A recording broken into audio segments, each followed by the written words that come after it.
Je sortais du tennis à Lumini, j'allais avec mon père voir des sangliers. Quand je suis sortie, il y avait beaucoup de bébés et il y a le père qui m'a foncé dessus par derrière en courant, qui m'a poussé de à peu près 1 mètre. Et après il y a la mère qui est arrivée, qui m'a pris entre les jambes et qui m'a monté et elle m'a ouvert le bas de la jambe. Donc ça c'est la première plaie qu'elle a au niveau du genou.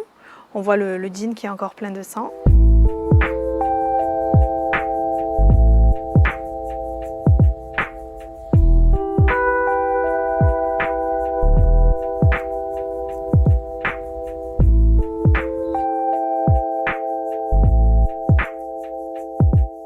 Je sortais du tennis à Lumini, j'allais avec mon père voir des sangliers. Je vais souvent leur donner à manger le soir. Il y a des personnes, ils sont une dizaine, qui viennent et ils les dressent, ils leur ont carrément donné des prénoms. Et en fait, c'est eux qui les élèvent et c'est grâce à eux qu'ils sont là parce que c'est eux qui les nourrissent. Moi, je leur donne à manger, ils me font rien, même quand il y a les bébés. Et là, quand je suis sortie, il y avait beaucoup de bébés et il y a le père qui m'a foncé dessus par derrière en courant, qui m'a poussé de à peu près 1 mètre. Et après il y a la mère qui est arrivée, qui m'a pris entre les jambes et qui m'a monté et elle m'a ouvert le bas de la jambe. Je suis partie en courant, il y a un sanglier qui est venu et qui m'a couru après. Et après j'ai été dans la voiture et après j'ai été à l'hôpital. Un peu traumatisée, j'ai même plus envie d'aller au tennis. J'ai moins peur qu'avant mais j'ai quand même encore beaucoup peur. Donc ça c'est la première plaie qu'elle a au niveau du genou.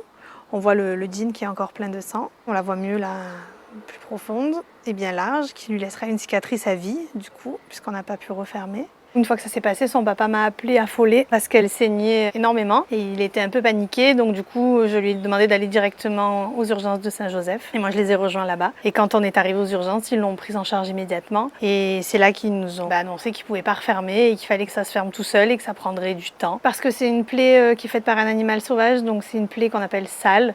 Et si on referme, ça risque de s'infecter à l'intérieur. J'ai eu super peur et j'ai réalisé après coup que ça aurait pu être très très grave. Heureusement qu'elle n'est pas tombée par terre et qu'ils ont pas fini un petit peu le travail qu'ils ont commencé. Nous on les voit tous les jours, les sangliers, c'est devenu habituel de les voir. Il n'y a pas une seule soirée où en descendant de Lumini on les croise pas. J'ai jamais eu peur quand j'étais à côté, j'ai jamais été impressionnée et là maintenant je me rends compte qu'en fait ils peuvent être plus méchants que ce que je pensais, faire des dégâts et faire du mal. Je pense qu'il faut plus du tout les nourrir parce que je me dis que si on les nourrit plus, ils viendront plus. Là ils descendent un peu trop en ville, trop dans les jardins, on les voit partout, on les voit dans la rue. Avant on les voyait qu'à Lumini, maintenant on les voit descendre plus bas et ça risque d'être de plus en plus dangereux.